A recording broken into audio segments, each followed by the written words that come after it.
Hello दोस्तों, welcome back to my channel. मेरे channel में आप सबका स्वागत है। और मेरे चैनल का नाम तो आपको पता है क्या है, कॉस्मिक ब्रेन जीके कॉन्सेप्ट पे ट्रिक।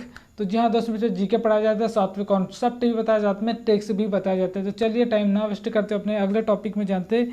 और अगला टॉपिक जो था हमारा जो था इंपॉर्टेंट एक्ट एवं अधिनियम पार्ट 2 है। इसलिए इंपॉर्टेंट है क्योंकि इसी के कारण जो संविधान के निर्माण की जो सीढ़ियाँ बनी।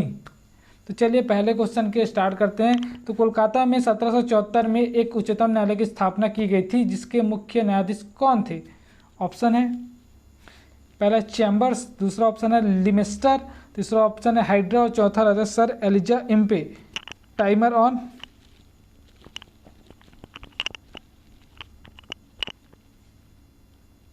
तो उम्मीद है दोस्तों आप सबने इसका आंसर दे दिया होगा। तो इसका जो आंसर है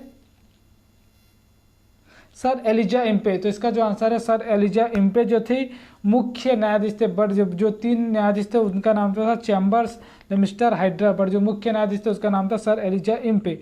तो चलिए सेकंड क्वेश्चन में चलते हैं। तो दूसरा क्वेश्चन है, किस चार्टर एक्ट अधिनियम के अंतर्गत कंपनी के भारत के साथ व्यापार करने के एकाधिकार को छीन लिया गया था? ऑप्शन है चार्टर एक्ट अधिनियम 1813, दूसरा ऑप्शन है चार्टर एक्ट अधिनियम 1793, तीसरा जो है ऑप्शन है चार्टर एक्ट अधिनियम 1833 और जो चौथा अपना जो है वह चार्टर एक्ट अधिनियम 1853।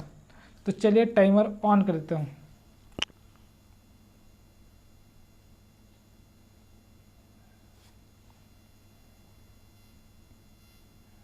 तो इसका आंसर है दोस्तों चार्टर एक्ट अधिनियम 1813। तो 1813 के अंतर्गत जो है भारत के साथ जो व्यापार करने के एकाधिकार को छीन लिया गया था। तो चलिए अगले क्वेश्चन में चलते हैं। तीसरा क्वेश्चन है, किस एक्ट अधिनियम के अंतर्गत बंगाल के गवर्नर को भारत का गवर्नर जनरल कहा जाने लगा? तो ऑप्शन है पिट्स इंडिया एक्ट जो कि 1784 में आया था, रेगुलेटिंग एक्ट अधिनियम जो कि 1773 में आया था, चार्टर एक्ट अधिनियम जो कि 1833 में आया था, और चौथा ऑप्शन इनमें से कोई नहीं। Timer on.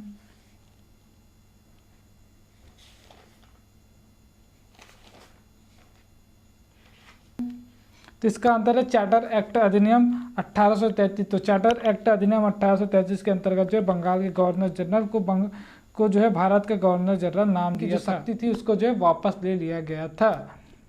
तो रेगुलेटिंग एक्ट अधिनियम आते हैं। तो रेगुलेटिंग एक्ट 1773 में क्या होता है आपको पता है। रेगुलेटिंग एक्ट 1773 के अंतर्गत जो है पहली बार जो है बंगाल के गवर्नर को जो है बंगाल के गवर्नर जनरल का नाम दिया गया था। और रेगुलेटिंग एक्ट 1773 के अंतर्गत 74 में जो है पहली बार जो कोलकाता में उच्चतम न्यायालय की स्थापना किया गया था। चार्टर एक्ट अधिनियम 1833 तो मैंने बताया चुका है। पिट्स इंडिया एक्ट के अंतर्गत क्या हुआ था, तो जो अपना पिट्स इंडिया एक्ट था इसके अंतर्गत जो है दोहरा प्रशासन जो है आरंभ किया गया था, जिसमें जो बोर्ड ऑफ डायरेक्टर था और जो है बोर्ड ऑफ कंट्रोलर था। तो इसका आंसर होगा चार्टर एक्ट अधिनियम 1833। तो चलिए चौथे क्वेश्चन में चलते हैं।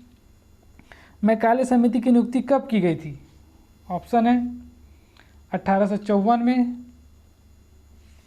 सेकंड ऑप्शन है 1858 में, और थर्ड ऑप्शन है 1813 में, और चौथा ऑप्शन इनमें से कोई नहीं। तो चलिए मैं टाइमर ऑन कर देता हूँ।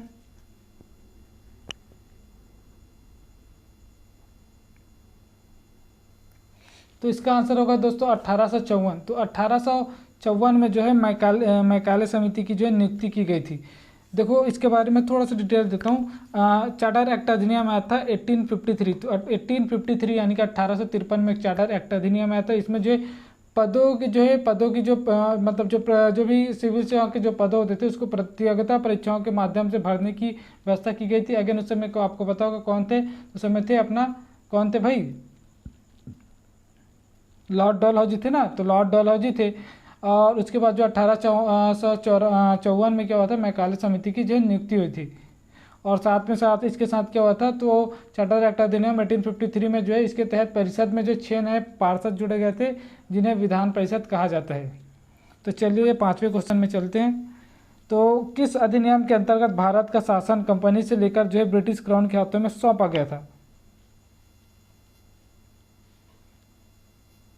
ऑप्शन है चार्टर एक्ट अधिनियम 1833। दूसरा ऑप्शन है चार्टर मतलब जो भारत शासन अधिनियम 1858। और तीसरा ऑप्शन है भारत परिषद अधिनियम जो है 1861। और जो है चौथा ऑप्शन है चार्टर एक्ट अधिनियम 1813 ऑप्शन है।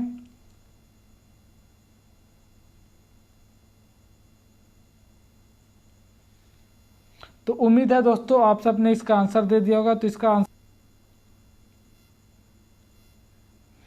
इसका आंसर जो है भारत सरकार अधिनियम 1858 के अंतर्गत जो है अपना जो भारत का जो शासक कंपनी से लेकर जो है ब्रिटिश क्राउन के हाथों में सौंपा गया था। और ब्रिटिश क्राउन के हाथों में जब जो है शासन चल जाते तो किसके हाथों में चला जाता है? रानी के हाथों में चला जाता है शासन। तो आपको ये पता होना चाहिए, जो ब्रिटेन की जो रानी होती है उनके पास चला जाता है, उनके पास चला जाता है। तो चलिए छठा क्वेश्चन है, किस अधिनियम के अंतर्गत जो है भारत में संचालन के लिए ब्रिटिश मंत्रिमंडल में एक सदस्य के रूप में भारत के राज्य सचिव की नियुक्ति की थी? अगेन जो सचिव जो है अपना टाइपिंग में थोड़ा सा मिस्टेक हुआ है, राज्य सचिव की नियुक्ति की गई थी, ऐसा है। तो ऑप्शन है भारत सरकार अधिनियम 1858। दूसरा ऑप्शन है भारत परिषद अधिनियम 1861। तीसरा ऑप्शन है शाही उपाधि अधिनियम और अपना चौथा इनमें से कोई नहीं। तो चलिए ऑप्शन देता हूँ।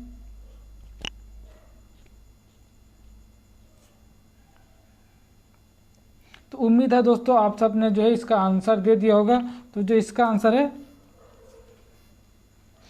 भारत शासन अधिनियम 1858। तो भारत शासन अधिनियम 1858 के अंतर्गत क्या होता है?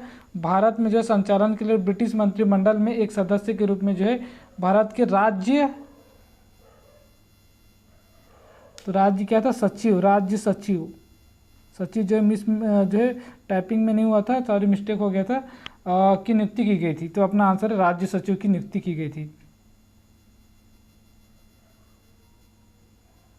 तो चलिए अगले क्वेश्चन में जानते हैं। अगला क्वेश्चन है, किस अधिनियम के अंतर्गत गवर्नर जनरल को पहली बार अध्यादेश जारी करने की शक्ति प्रदान की गई थी? ऑप्शन है भारत परिषद अधिनियम 1861। दूसरा ऑप्शन है चार्टर एक्ट अधिनियम 1833। तीसरा ऑप्शन है भारत शासन अधिनियम 1919। और जो चौथा ऑप्शन है इनमें से कोई नहीं।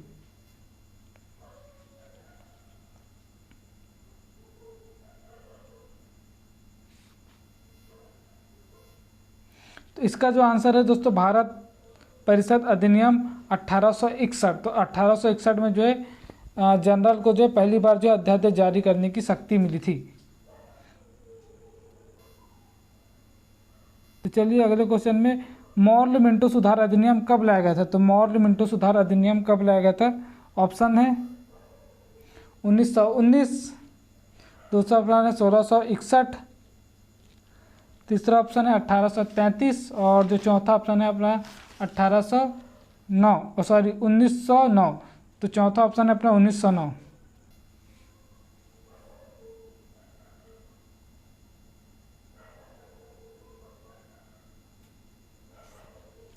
तो इसका आंसर होगा दोस्तों, इसका आंसर होगा जो मॉर्ल मिंटो सुधार जो है अधिनियम लागू हुआ था 1909 में। और इसके अंतर्गत जो है लॉर्ड मिंटो जो थे सांप्रदायित्व की निर्वाचन के जनक है, आपको तो पता ही होगा।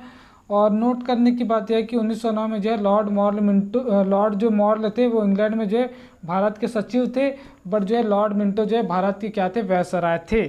तो आपको ये पता होना चाहिए। तो चलिए अगले क्वेश्चन में चलते हैं। भारत सरकार अधिनियम 1919 को और किस नाम से जाना जाता है? इम्पोर्टेंट है। ऑप्शन है मॉर्ल मिंटो सुधार। दूसरा ऑप्शन है मॉन्टेगू चेम्सफोर्ड सुधार। तीसरा ऑप्शन है भारत शासन अधिनियम। और चौथा इनमें से कोई नहीं।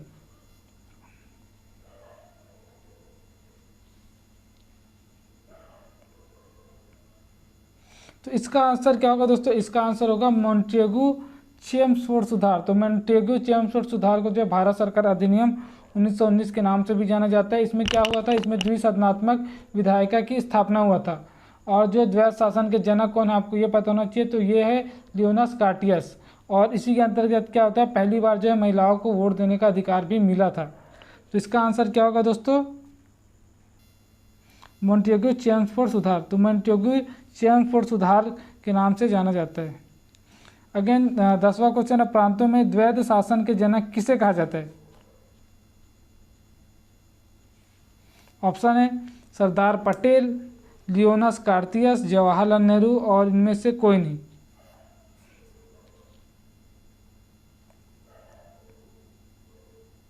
लियोनस, लियोनस, लियोनस किसको? कार्तियस। तो लियोनस कार्तियस को जो है प्रांतों में द्वैत शासन के जनक के रूप में जाना जाता है।